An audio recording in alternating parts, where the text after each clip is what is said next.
Padre, sou exorcista, né? E aí o imaginário popular fica naquela de entender o padre exorcista tem algum dom diferente, né? Tem um poder diferente. Vixe, lá vem um padre exorcista, aí já pensa que o padre já vai colocar a mão ali, já vai... o padre, para ser exorcista, o que é necessário? Na verdade, na Igreja Católica, e a Igreja Católica sempre exorcizou. 2000 anos de história, 2000 anos de exorcismo. O lugar central do exorcismo é o batismo. Nós cinco que estamos aqui, somos batizados. Todos que foram batizados foram exorcizados. Todos foram exorcizados. Naquele momento que os pais renegam ao demônio e declaram sua Antes fé, disso, por exemplo, tem um óleo que a igreja consagra na Quinta-feira Santa. que vai para os catecúmenos. O óleo dos catecúmenos é chamado óleo do exorcismo. E os adultos, até hoje, quando são batizados, eles têm que passar pelos escrutínios. São 3 escrutínios. Por exemplo, o tempo de Quaresma é chamado o tempo de purificação, o tempo de não só do pecado, mas também do demônio. Então, a questão diabólica, maligna, a questão da libertação, da purificação, não é uma invenção de alguns cristãos um tantinho meio fanáticos, um tantinho meio estranhos, nada disso. Isso faz parte da vida da igreja, da teologia católica, e de toda a tradição católica. Então, de onde vem o sacramento, a ideia de exorcizar? A ideia de exorcizar vem diretamente ligada ao sacramento do batismo. A igreja consagra o óleo do crisma para edificar cristãos. A igreja consagra o óleo dos enfermos para curar os filhos, e a igreja consagra o óleo dos catecúmenos para libertar. Então, toda criança batizada, ela é exorcizada antes de receber o sacramento. Ela é purificada, toda a alma dela é limpa e o corpo, espiritualmente falando, para que o espírito comece a habitar. Entendi. No dia do batismo. Os adultos, a mesma coisa. Por exemplo, os 5 domingos de Quaresma. Os 2 primeiros domingos de Quaresma são chamados de domingos penitenciais. Sim. A gente escuta o evangelho da tentação de Jesus no deserto e o evangelho da transfiguração. Salmo Miserere, né? Salmo 50. Exatamente. Depois, os 3 domingos seguintes são domingos específicos para os catecúmenos, para aqueles que irão se batizar na vigília de Páscoa, e eles irão, nesses 3 domingos específicos, ser exorcizados. Entendi. É tanto que os evangelhos é o da Samaritana, o evangelho da cura do cego de nascença e da ressurreição de Lázaro. Então, uma pessoa que é exorcizada, ela vai beber da água viva. Ela não só vai sair de um estado um tanto de inércia ou de um transe, ela vai fazer uma experiência de um amor. Sim. Então, ela vai beber de água viva. Deixa eu só afastar mais um pouquinho, fica melhor. Aí ela vai beber de água viva e ela também vai experimentar a luminosidade, que é a cura do cego de nascença, e a vida nova, que é o evangelho da ressurreição de Lázaro. Maravilha, então, né? Todo sacerdote, por mandato do bispo, e aqui já vou direto na pergunta, é exorcista, entre aspas. De forma ordinária. De forma ordinária, porque já no sacramento do batismo se exorciza. É chamado exorcismo pequeno. Os exorcismos solenes, a igreja vai escolher alguns sacerdotes e vai dar um mandato a ele para fazer tal obra. Mas quem é o exorcista na Igreja Católica? É Cristo. Quem é a figura de Cristo visível na Igreja Católica? É o bispo.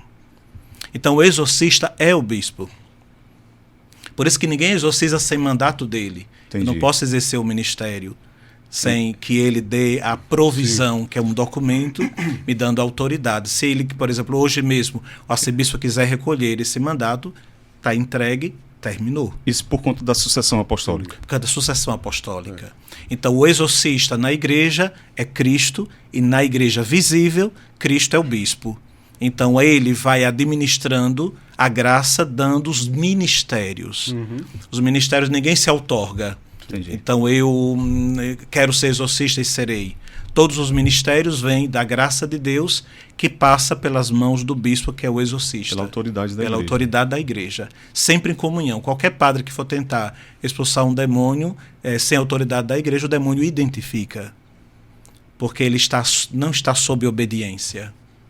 Não está sob a proteção da tenda de Deus. Então, percebe-se É tanto que, desde que eu recebi o mandato, algumas recomendações que uma ou outra eu passei despercebido e não foi muito bom. Por exemplo, o bispo sempre dizia, depois desse mandato você vai ter algumas situações espirituais. Não pense que é loucura da sua cabeça ou coisa que você está inventando.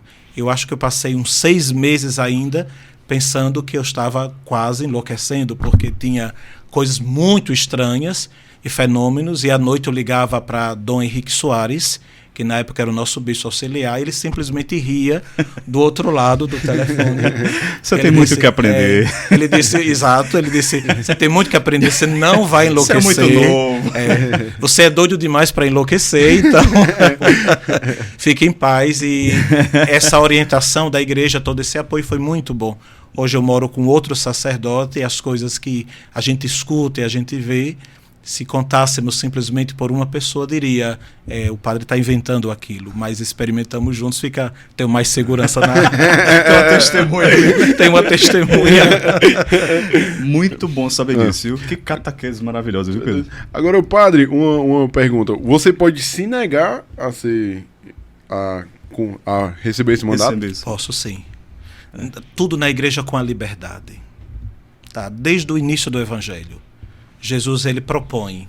Temos até no próprio evangelho pessoas que não quiseram seguir a Jesus. O jovem rico, por exemplo. Então, os ministérios também são assim. Só que a gente faz uma experiência de Deus. Sim. É muito difícil dizer não ao nosso Senhor. Porque, como diria o profeta Jeremias, seduziste-me. E eu me deixei seduzir. Aqui está o problema todo. E o senhor, a pessoa que diz sim ao voto de obediência, acaba que sim, tem a liberdade, mas ao mesmo tempo você está ali à disposição da igreja, né? Porque todo o ministério dos sacerdotes é um ministério de misericórdia. E o ministério do sacerdote exorcista é quase uma misericórdia dupla. Porque nós vamos acompanhar pessoas que ninguém quer acompanhar. Nós vamos acompanhar pessoas que a psicologia e a psiquiatria não têm respostas. Não adianta. Dá uma, digamos assim, uma ajuda, uma compreensão. Por exemplo, todos os nossos casos passam por psicólogos e psiquiatras. Eu comentava com eles, porque quando nós precisamos tirar todas as dúvidas, sim, porque a psique humana ela é muito profunda. Né? Ninguém conhece a pessoa humana tal como ela é. Então, mas quando um psiquiatra, a gente recebe até casos para acompanharmos, enviado pelos psiquiatras. Então, quando a gente recebe um caso, o psiquiatra diz, não é um caso da psiquiatria, não é um caso patológico, é um caso da igreja, eles dizem assim. Padre, são muitas dúvidas aqui para a gente elucidar. Fazer uma série do Netflix aqui, gravar todos os episódios hoje, o resto é de que lute para arranjar mais horário, já trouxeram, então... Sustentar o padre aqui por mais um tempo. Padre, quando chega um caso até o senhor, o primeiro passo seria passar primeiro pela ciência humana, ou seja, pela psiquiatria ou psicologia? Ou... Não. O primeiro passo é acolhê-lo. Certo. Acolhê-lo, ele precisa sentir que no lugar ele tem que produzir confiança, ele precisa saber que ele está no lugar que é a mãe, que é a igreja. Então a gente vai passar 1 mês, 2, 3, ouvindo a pessoa. Como se fosse uma espécie de direção espiritual. Exatamente. A pessoa ela vai chegar ansiosa. Ela já quer no mesmo instante receber a oração e está liberta ali. Não. É outra coisa que o ser humano, especialmente o ser humano moderno, se a gente pode dizer assim, está muito fragilizado pela ansiedade, né? Então todo mundo quer tudo de modo imediato. Então quando a gente diz, ele é um padre exorcista, padre, dá uma benção aqui que pronto, aí pronto, sumiu tudo, já estou aqui livre de tudo, mas não é assim, né? Não, a gente acolhe a pessoa, vamos ver, vamos ouvir, fazemos diversas perguntas, depois vamos entrevistar a família, e se preciso for, a gente vai no ambiente onde a pessoa mora. Então, depois vamos ver como é a vida de oração da pessoa, vamos descobrir como a pessoa adquiriu aquela possessão maligna. Mas assim, esse processo todo é que vai lhe dar a base para o senhor tomar o discernimento. Isso. Se é um caso de possessão... É um caso que são raros. Tá.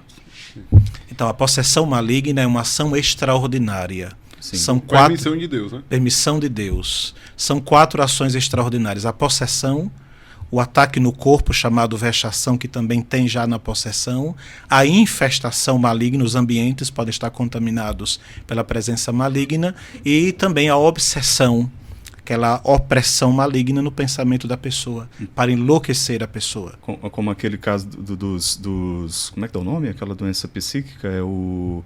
Esquizofrenia. Esquizofrenia, mais ou menos aquilo? Mais ou menos aquilo. Um pensamento fixo em uma coisa. Mas é um pensamento externo mau, ruim, sobretudo na área blasfematória. Então a pessoa ela vai na igreja, por exemplo, e começa a ter pensamentos horríveis, profanos da Sagrada Eucaristia, da imagem da Mãe de Deus, da imagem de Nosso Senhor. Ela cria cenas. Isso só quando vê tais imagens, quando está tais ambientes. A pessoa está sob opressão maligna. Entendi. Para a pessoa pronunciar blasfêmia. Vamos o passo a passo, então. Chega, eu estou ansioso para fazer as perguntas.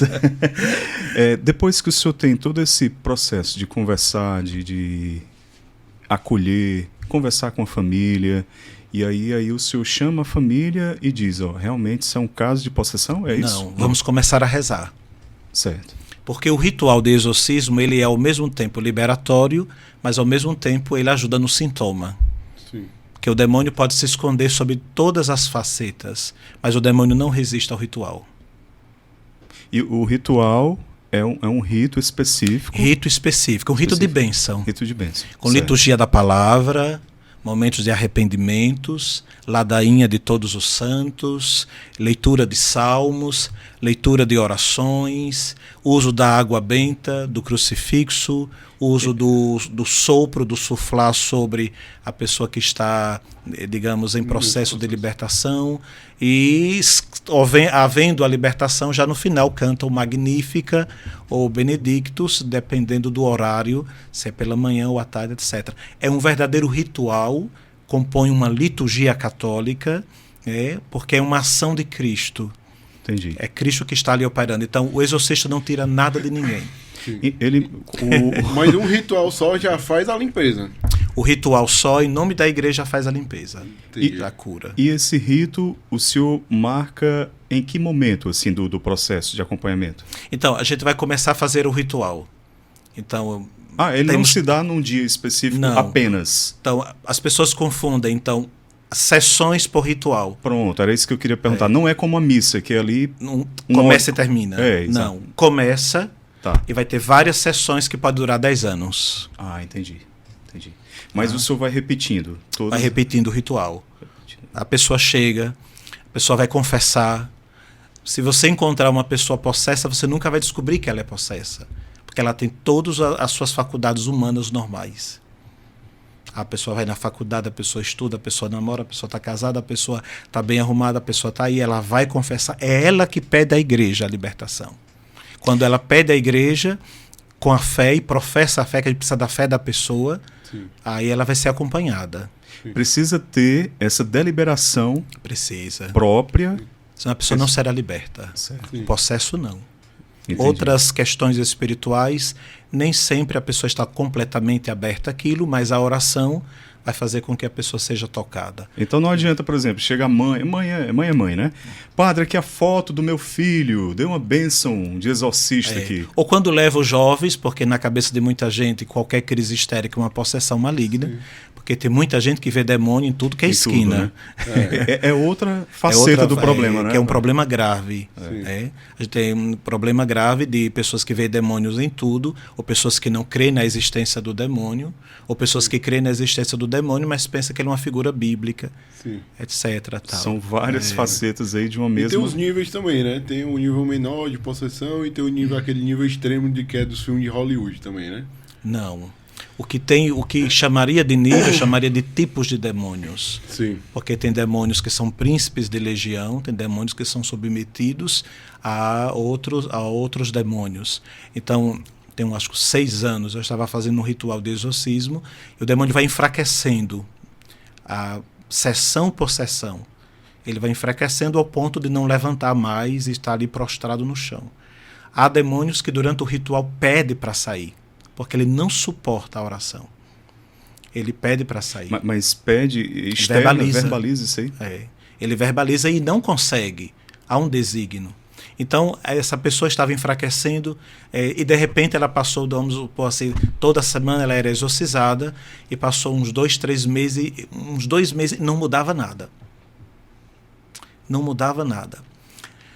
Só que a gente não pode dialogar com os demônios. Tem algumas perguntas específicas que nós podemos fazer, mas não devemos ficar em diálogo com ele.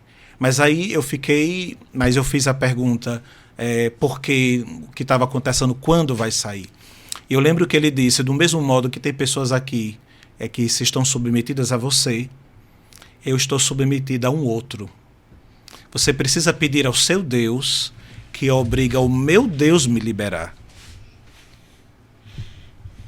Aí completamente muda a vertente do ritual. Então a gente já encerra ali praticamente não o ritual propriamente dito, né? Continuamos a acolher a pessoa, começamos a fazer jejum para que nosso Senhor obrigasse o príncipe do demônio que obriga aquele demônio a estar ali. Então o ritual já não está mais aqui naquele demônio, está aqui no chefe dele. E isso tudo o senhor tem que ter o discernimento para ir percebendo.